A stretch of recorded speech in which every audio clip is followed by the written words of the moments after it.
ഒരു സിനിമാ താരം ആകുക എന്നതായിരുന്നു ഗോവിന്ദിന്റെ ലക്ഷ്യം. നാട്ടിൽ അല്ലറച്ചില്ലറ ജോലികളും മറ്റു പ്രവർത്തനങ്ങളുമായി നടന്നപ്പോഴും സിനിമയിൽ കയറുക എന്നതായിരുന്നു പ്രധാനം. അങ്ങനെ ഒരു ദിവസം നാട്ടിൽ നിന്നും നഗരത്തിലേക്ക് ഒരു യാത്ര തീരുമാനിച്ചു. അവിടെ സിനിമയുമായി ബന്ധമുള്ള ചില പരിചയക്കാരൊക്കെയുണ്ട്.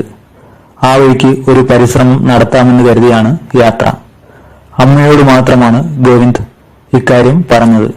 കോളേജിൽ പഠിക്കുന്ന അനിയത്തിയോടോ വക്കീലായി പ്രാക്ടീസ് ചെയ്യുന്ന ജ്യേഷ്ഠനോടോ അച്ഛനോടോ ഇക്കാര്യം ഗോവിന്ദ് പറഞ്ഞില്ല.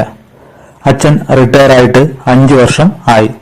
ഇപ്പോൾ പറമ്പിലെ കാര്യങ്ങളും മറ്റും നോക്കി വിശ്രമത്തിലാണ്. തറവാട്ടിൽ ഒരു കാവുണ്ട്. അവിടെ പ്രാർത്ഥിച്ചതിനു ശേഷമാണ് ഗോവിന്ദ് യാത്ര തിരിച്ചത്. കുറെ അധികം ദൂരമുണ്ട്. 2-3 ബസ്സുകൾ മാറിക്കയറണം.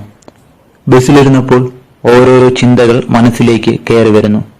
പണ്ടൊരു സിനിമാ ഷൂട്ടിംഗ് സംഘം നാട്ടിൽ വന്നപ്പോൾ അവിടെ പോയി നിന്നതും സംവിധായകനോട് അവസരം ചോദിച്ചതുമെല്ലാം ഓർമ്മയിൽ വരുന്നു. സാമാന്യം ഭേദപ്പെട്ട വേഗതയിൽ ബസ് സഞ്ചരിക്കുകയാണ്. വശങ്ങളിൽ ധാരാളം മരങ്ങളൊക്കെ വളർന്നു നിൽക്കുന്ന കുറച്ചൊരു വിജനമായ പാതയിലൂടെയാണ് ബസിന്റെ യാത്ര. ചില സ്ഥലങ്ങളിൽ ആളുകൾ ഇറങ്ങുകയും കയറുകയും ഒക്കെ ചെയ്യുന്നുണ്ട്. ഏതാണ്ട് ഉച്ചയാകാറായി. ബസ് ഒരു കവലയിൽ നിർത്തി. ഇനി കുറച്ചു കഴിഞ്ഞ് യാത്രയുള്ളൂ. അവിടെ കുറച്ചു കടകളും ഭക്ഷണ കേന്ദ്രങ്ങളുമൊക്കെയുണ്ട്. ഗോവിന്ദ് ഭക്ഷണം കഴിച്ച് പുറത്തിറങ്ങി. ബസ് പുറപ്പെടാൻ ഇനിയും സമയമുണ്ട്. പ്രകൃതി ഭംഗി ആസ്വദിച്ചുകൊണ്ട് അങ്ങനെ നിന്നപ്പോൾ ഒരു വയോധികൻ വന്നു പരിചയപ്പെട്ടു. അദ്ദേഹം സ്വയം പരിചയപ്പെടുത്തുകയായിരുന്നു. ഗോവിന്ദിന്റെ യാത്രാ ഉദ്ദേശം മനസ്സിലാക്കി അയാൾ സഹായിക്കാമെന്ന് ഏറ്റു. ഒരു കുറിപ്പിൽ വിശദമായ മേൽവിലാസം എഴുതി ഗോവിന്ദിന് നൽകി. ഒരു സിനിമാ സംവിധായകൻ സിനിമയുടെ ഷൂട്ടിങ്ങുമായി ബന്ധപ്പെട്ട് ഈ സ്ഥലത്ത് ഉണ്ടെന്നും ഉടൻ ഷൂട്ടിംഗ് തുടങ്ങുന്ന പുതിയ സിനിമയിൽ അവസരം ലഭിച്ചേക്കുമെന്നും അയാൾ പറഞ്ഞു. യാത്ര പറഞ്ഞ ശേഷം അയാൾ പതിയെ നടന്നു മടഞ്ഞു. ബസ് പുറപ്പെടാൻ സമയമായി. ഗോവിന്ദ് ബസ്സിലേക്ക് കയറി. പിന്നെയും അവിടുന്ന് ഒരുപാട് സമയമെടുത്തുള്ള യാത്ര. ഏതാണ്ട് വൈകുന്നേരമായപ്പോൾ അവിടെ എത്തി. ഗോവിന്ദ് ബസ്സിൽ നിന്നും ഇറങ്ങി. ഇനിയും കുറെ ദൂരം നടക്കേണ്ടതുണ്ട്. തമിഴ്നാടിനും കേരളത്തിനും ഇടയിലുള്ള ഒരു അതിർത്തി ഭാഗം. വീടുകൾ ഒന്നും കാണാനേയില്ല. വിജനമായി കാട് പിടിച്ചു കിടക്കുന്ന മലമ്പ്രദേശം. റോഡുകൾ ശരിയാക്കിയിട്ട് വർഷങ്ങൾ ആയതുപോലെ തോന്നും. വഴി അങ്ങനെ നീണ്ടു കിടക്കുകയാണ്. ഗോവിന്ദ് നടന്നു. വഴിയുടെ അവസാനം കാണുന്ന ഒരു വീടാണ് ലക്ഷ്യം. ഒടുവിൽ ഗോവിന്ദ് അവിടെ എത്തി. വലിയ ഒരു ബംഗ്ലാവ്. ആൾതാമസമുണ്ടായിട്ട് വർഷങ്ങൾ ആയിട്ടുണ്ട്. ആരോ വരുമെന്ന് പ്രതീക്ഷിച്ചതുപോലെ മുൻപിലത്തെ വലിയ അഴികളുള്ള ഗേറ്റ് ഒരൽപ്പം തുറന്നിട്ടിരിക്കുന്നു. ചെറിയൊരു ഉത്ഭയം തോന്നിയെങ്കിലും ഗോവിന്ദ് ഗേറ്റ് കടന്ന് ഉള്ളിലേക്ക് കയറി. കുറച്ച് നടന്ന് ബംഗ്ലാവിന്റെ പ്രധാന വാതിൽക്കലെത്തി. ഒരു മണി തൂക്കിയിട്ടിരിക്കുന്നു. ചുറ്റുപാടും ശ്രദ്ധിച്ച ശേഷം 2 തവണ ആ മണി മുഴക്കി. ഉടനെ തന്നെ വാതിൽ തുറന്ന് പ്രായമായ ഒരാൾ ഇറങ്ങി വന്നു. വരൂ വരൂ. ഗോവിന്ദിനെ അയാൾ ഉള്ളിലേക്ക് ക്ഷണിച്ചു. അയാൾ സ്വയം പരിചയപ്പെടുത്തി. ഞാൻ അൽഫോൺസ്. അവിടെ ഉണ്ടായിരുന്ന പഴയതും പുരാതനവുമായ ഇരിപ്പിടത്തിലേക്ക് ചൂണ്ടി അവിടെ ഇരിക്കാൻ പറഞ്ഞു. ഗോവിന്ദ് തന്റെ ആഗമനോദ്ദേശം വെളിപ്പെടുത്തി. തന്റെ സിനിമയിൽ പറ്റിയ ഒരു കഥാപാത്രം ഉണ്ടെന്ന് അൽഫോൺസ് പറഞ്ഞു. രാത്രി വൈകി ഷൂട്ടിംഗ് ആരംഭിക്കുമെന്നും മറ്റു നടീനടന്മാർ ഉൾപ്പെടെയുള്ളവർ മുകളിലത്തെ മുറികളിലായി ഉണ്ടെന്നുമാണ് അൽഫോൺസ് പറഞ്ഞത്. വരൂ എന്ന് പറഞ്ഞ് ഗോവിന്ദിനെ അയാൾ മുകളിലത്തെ മുറിയിലേക്ക് കൂട്ടിക്കൊണ്ടുപോയി. പടവുകൾ കയറുമ്പോൾ വിചിത്രമായ രൂപങ്ങൾ, ചിത്രങ്ങൾ എന്നിവ കൊണ്ട് അലങ്കരിച്ചിരിക്കുന്ന ഭിത്തികളെ ഗോവിന്ദ് ശ്രദ്ധിച്ചു. ഇടനാഴിയുടെ അവസാനമുള്ള ഒരു മുറി തുറന്ന് ഗോവിന്ദിന് നൽകി. പിന്നീട് വിളിക്കുമെന്ന് പറഞ്ഞ് അൽഫോൺസ് പോയി. റാന്തൽ വെളിച്ചം മാത്രമേ മുറിയിലുള്ളൂ. പുരാതനമായതെന്ന് തോന്നിക്കുന്ന കട്ടിലും മറ്റു സൗകര്യങ്ങളുമെല്ലാം മുറിയിലുണ്ട്. വഴിയിൽ വെച്ച് വാങ്ങിയ കുറച്ച് ഭക്ഷണമുണ്ടായിരുന്നത് ഗോവിന്ദ് കഴിച്ചു. ഉറക്കം വരുന്നില്ല. ജനലിലൂടെ ആകാശത്തിലെ നക്ഷത്രങ്ങൾ മിന്നിത്തിളങ്ങുന്നത് കാണാം. തികച്ചും അപരിചിതമായ ഒറ്റപ്പെട്ട സ്ഥലം. പരിചയമില്ലാത്ത ആളുകൾ. ആരോ ഒരാൾ പറഞ്ഞത് കേട്ട് വരേണ്ടിയിരുന്നില്ലെന്ന് ഗോവിന്ദിന് തോന്നി. കുറച്ചുനേരം അങ്ങനെ കിടന്നു. പിന്നീട് പതിയെ മുറിയിൽ നിന്നും പുറത്തിറങ്ങി. പടികളിറങ്ങി താഴെ വന്നു. എന്തൊരു നിശബ്ദത! ഒരു ഇലയണക്കം പോലുമില്ല. ഏതു തരത്തിലുള്ള സിനിമയുടെ ഷൂട്ടിംഗ് ആയിരിക്കും ഇവിടെ നടക്കുന്നത് എന്നാലോചിച്ച് ഗോവിന്ദ് അത്ഭുതപ്പെട്ടു. പുറത്തെ വാതിൽ തുറക്കാൻ പറ്റുന്നില്ല. 2-3 തവണ ശ്രമിച്ചെങ്കിലും കഴിയുന്നില്ല. പെട്ടെന്ന് ചുമലിൽ ആരോ കൈവയ്ക്കുന്നത് മനസ്സിലായ ഗോവിന്ദ് ഞെട്ടിത്തിരിഞ്ഞു. അൽഫോൺസ് പേടിപ്പിക്കുന്ന ഒരു ചിരിയുമായി നിൽക്കുന്നു. ഇവിടെ വന്നു കഴിഞ്ഞാൽ സിനിമ ഷൂട്ടിംഗ് കഴിയാതെ ആർക്കും പുറത്തുപോകാൻ കഴിയില്ലെന്ന് അൽഫോൺസ് പറഞ്ഞു. അയാൾ ഗോവിന്ദിന്റെ കൈ പിടിച്ച് പടവുകളിലൂടെ മുകളിലേക്ക് കയറി. ഒരു മോഹാലസ്യത്തിൽപ്പെട്ടതുപോലെ ഗോവിന്ദും അയാളോടൊപ്പം നടന്നു. ഇടനാഴി പിന്നിട്ട് വലിയ ഒരു ഹാളിലെത്തി.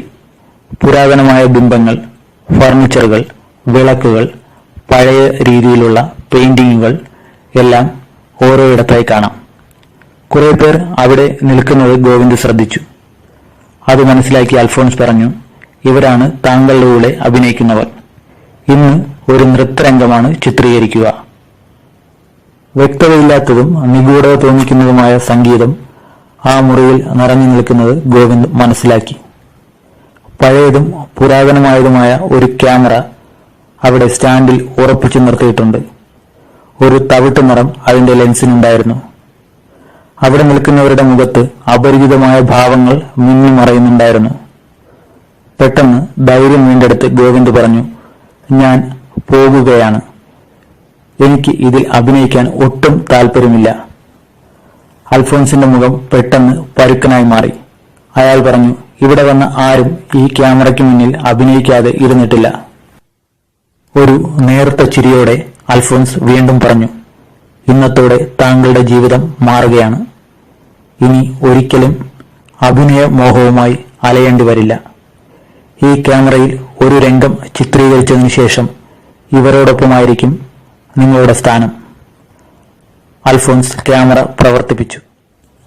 പെട്ടെന്ന് എവിടെ നിന്നോ കിട്ടിയ ധൈര്യത്തിൽ തന്റെ തൊട്ടടുത്തായി ഉണ്ടായിരുന്ന കനമുള്ള ലോഹപാത്രം ക്യാമറയ്ക്ക് നേരെ ഗോവിന്ദ് വലിച്ചെറിഞ്ഞു. ക്യാമറയുടെ ലെൻസ് തകർത്ത് അത് തറയിൽ വീണ് വലിയ ശബ്ദമുണ്ടാക്കി. അൽഫോൺസ് അലറി വിളിച്ചുകൊണ്ട് തടയാൻ ശ്രമിച്ചെങ്കിലും നടന്നില്ല.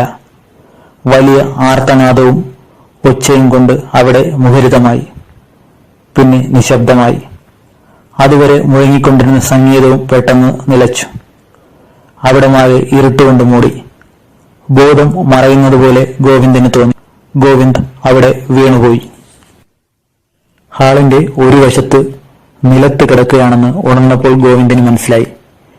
ഇന്നലെ ഇവിടെ നടന്ന കാര്യങ്ങൾ പതിയെ ഓർമ്മ വരുന്നുണ്ട്.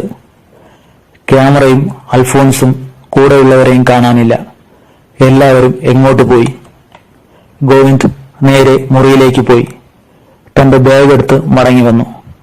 പ്രധാന വാതിൽ അടഞ്ഞു കിടക്കുകയാണ്. വാതിൽ തുറക്കാൻ വലിയ ബുദ്ധിമുട്ടൊന്നും ഉണ്ടായില്ല. ഗേറ്റ് കടന്ന് പുറത്തിറങ്ങി. ഒരു വട്ടം കൂടി ഭയപ്പെടുത്തുന്ന ആ ബംഗ്ലാവിനെ ഗോവിന്ദ് നോക്കി നിന്നു. പിന്നീട് ആ കാട്ടുവഴികളിലൂടെ അതിവേഗം നടന്നു. ഒരുപാട് ദൂരം നടന്നതിനു ശേഷമാണ് പ്രധാന പാതയിലേക്ക് എത്തിയത്. ബസ് നിർത്തുന്ന സ്ഥലത്തെത്താൻ ഇനിയും കുറച്ചു ദൂരം കൂടി നടക്കണം. ഒരു മലയുടെ താഴെ ചുറ്റിപ്പോകുന്ന വഴിയാണ്. ഒടുവിൽ പ്രധാന വഴിയിലെ കവലയുടെ ഭാഗത്തെത്തി ബസ് കാത്തു നിൽക്കുമ്പോൾ അവിടെ ഉണ്ടായിരുന്ന ഒരു വയോധികനോട് ആ ബംഗ്ലാവിനെക്കുറിച്ച് ഗോവിന്ദ് ചോദിച്ചു. ഏതാണ്ട് 150 വർഷം പഴക്കമുള്ള ഒരു ബംഗ്ലാവ്. അങ്ങോട്ടേക്ക് ആരും പോകാറില്ല. അത് പൂട്ടിക്കിടക്കുകയാണ്. ബംഗ്ലാവിനെ ചുറ്റിപ്പറ്റി ഒട്ടനവധി കെട്ടുകഥകളുണ്ട്. അതിൽ ഒന്നിനെക്കുറിച്ച് ഗോവിന്ദിനോട് അയാൾ പറഞ്ഞു. വളരെ പണ്ട് ഒരു സിനിമാ സംവിധായകനും കൂടെയുള്ളവരും ഷൂട്ടിങ്ങിന്റെ ഭാഗമായി ബംഗ്ലാവിൽ വന്ന് താമസിച്ചിരുന്നു. പിന്നീട് അവരെ കാണാതായി. അവർ എങ്ങോട്ടാണ് പോയതെന്ന് ആർക്കും അറിയില്ല.